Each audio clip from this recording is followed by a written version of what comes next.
What is good, everybody? I am back today, and I'm joined by UFC Featherweight Shane, Hurricane Burgos. What's up, Shane? How you doing today? I'm good. Thanks for having me on. No, of course. I know you're a busy man right now. You got a fight coming up on June 20th against Josh Emett, correct? Yep, 2 weeks. Woo, you're close. So how's fight camp been? It's basically done at this point. I mean, I only have like 2 more sparring sessions left. So I mean, it's been a great camp. It's been a long camp. I've been training since basically February, getting ready for just before the whole COVID shit happened. I thought I was gonna be fighting in May, so I was basically getting ready since February. So it's been a long, however many months. It's been 4 months. Right. So do you feel like a long camp works for you? I mean, even though it was by accident. And no, I don't like the long camps, but this is more of a lifestyle for me. Like I wasn't dieting as hard before. Now when I have the fight, obviously it's a little different, and that the diet part makes it way worse. I mean, I can live in camp, but when you add the diet on top of that, that's the part that really fucking drains you. No, definitely. I don't know how you guys do it. I say it every time. I can't imagine the workout. Like, I work out, but Yeah. like you said, diet is a whole other world. Yeah, the workout's the fun part. Training's the fun part. I don't mind that. But man, I gotta come home. I gotta weigh my food out. I gotta make sure I'm hitting my macros for the day. It fucking sucks. Yeah, no, I can't even imagine doing that. So, I mean, clearly, we're still in that quarantine, I guess, state. Have you noticed a difference between like a pre-pandemic fight camp versus this one? Slight difference because the gym was closed down for a little bit, but it's been open for about a month now. But even before that, I had my own strength and conditioning gym, and we were doing like some low key training sessions. So I really haven't missed a beat. I've been training this entire time. That's perfect. And I mean, I do know that you got hands. I've seen it in person, actually. And we do know that Emmett has also a few TKOs and KOs to his name. So how do you see this fight playing out? I like this fight a lot. It's a fun fight. He comes to bang every time. He's hungry for the knockout. He's always looking for the knockout, which that excites me. That doesn't scare me. It doesn't shy me away. That's my style too. So I feel like we're gonna meet in the middle, and first person to take a step back, I think is gonna be the person to lose. And if you watch my fights, I don't go back. So I'm gonna meet him in the middle. I'm gonna go forward the whole time. I'm gonna have my pressure forward. Put my hands on him, and I think he's definitely gonna try to wrestle after he starts feeling my combinations and gets frustrated that he's swinging it there. But after a while, I think he starts to wrestle. I think I'm gonna shut the wrestling down, and on the feet, I think I'm just on another level. No, definitely. I mean, like I said, your striking is crazy. You could see you got that technique, that style. So is there anything that you've been working on since we last saw you fight in November? I'm always working on everything. I've been working, like, I'm known for my boxing, my striking, but I work on that diligently. I work on my strong points as well as my weak points. So you'll see every time I go in there, I don't come in the same fighter. I come in an improved version of myself every single time. Definitely. That's super important. So do you know if you're fighting at the Apex Center or where this fight's going to be at? Yep, it's in Vegas, the Apex, yep. And when do you fly out? Fly out on the Tuesday before. So the fight's on Saturday the 20th. I fly out on Tuesday. So I think that's the 15th or something like that? Yeah, it sounds about right. So have you been tested yet for COVID? I know they're making that obviously, a huge part of this. No, I haven't been tested yet, which I'm surprised that they don't have like more of a test at home before you have to go out there. But once you get there, you get tested, and then you get tested again the day before the fight too. So I'm looking forward to 2 nose swab tests. I heard they suck, so I'm not looking forward to them at all. I know, I've seen those tests. They look rough. I haven't gotten a test yet. I mean, I've been pretty healthy, but with this thing, you never know. Yeah, that test looks rough. It doesn't look enjoyable at all. I don't want to think about it, honestly.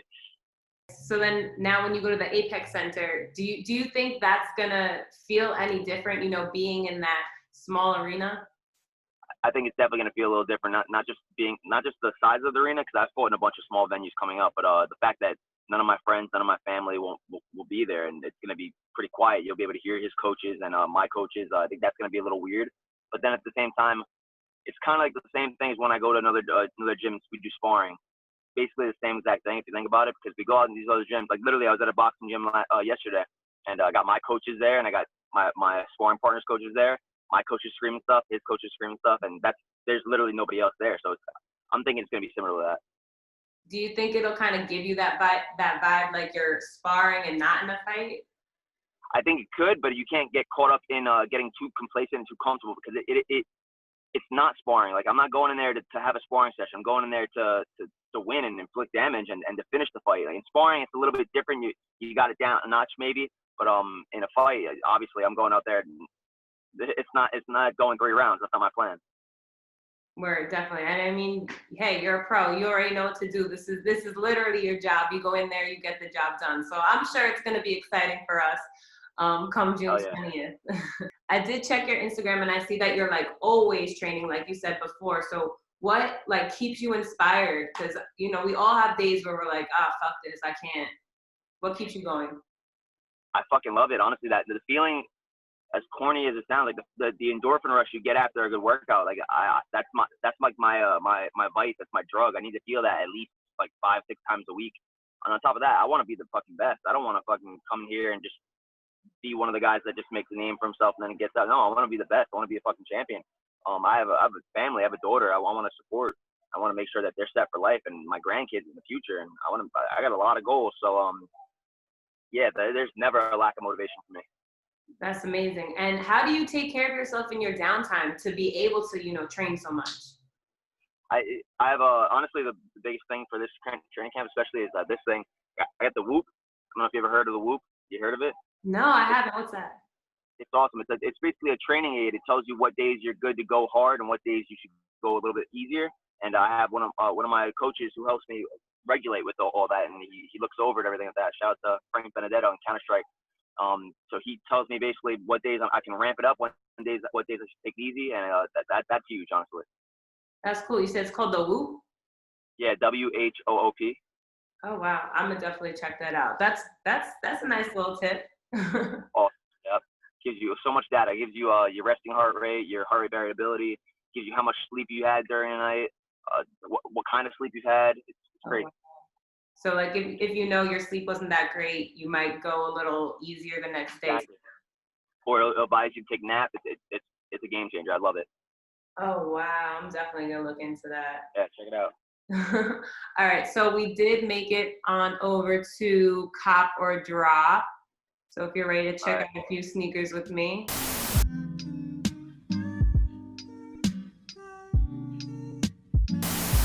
So we're gonna start with these right here. This drops on June 11th. It is the Nike Space Hippie 3 because there's like, I think 4 sneakers that come out in this collection. I know it looks a little crazy. I believe these are like recycled materials. Yeah, it's pretty cool. The retail price is $180 right now. Resale's going for about $750.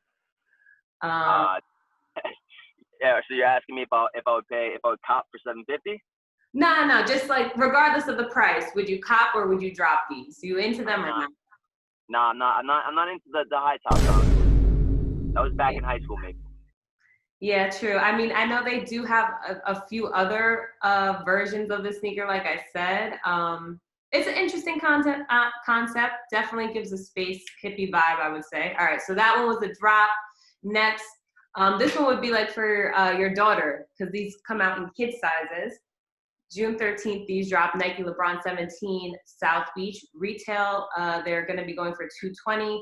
The resale is scheduled, or predicted to be about $250. How you feeling? Cop or drop? I like those a lot better than the last one. The color scheme is it's interesting, but no, I'll cop those. I'll wear those. Yeah, no, these are pretty cool. The South Beach color scheme is always a hit. For some reason, it's that like the seafoam green with pink. It's cute. I like them. All right, so next up, we've got dropping on June 13th. This is a classic Air Jordan 5 Top 3. Retail, they're going for $200. Resale, I don't have a number, but you can definitely expect it to be a whole lot. How you feeling? That one's the best one so far, by far. Yeah, definitely cop those. Yeah, that's like right up my alley right there.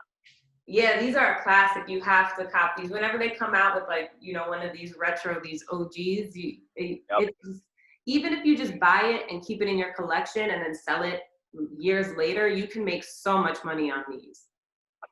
Not a bad idea. Last but not least, July 11th, we've got the Adidas Yeezy Boost 700. bone. Retails $220, resale right now is looking about $346. How do you feel about these Yeezys?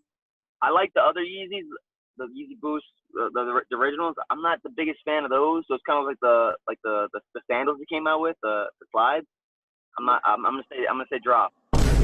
Yeah, it's a drop. These are, you know, Kanye. He does his thing. He has like those super basic and very similar color schemes going on. Sometimes, I mean, I know his shoes are comfortable. That I do know.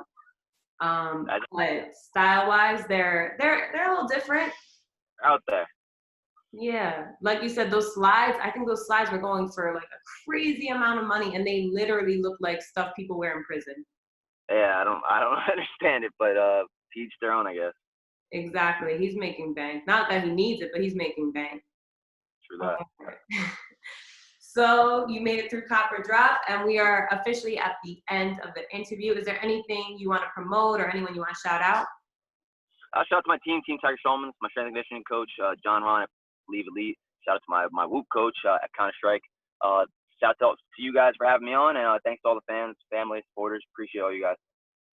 All right, of course, no problem. And we can't wait to see you do your thing on June 20th. I'm sure everyone will be watching. So Can't wait. that's right. Get the job done. Do your thing.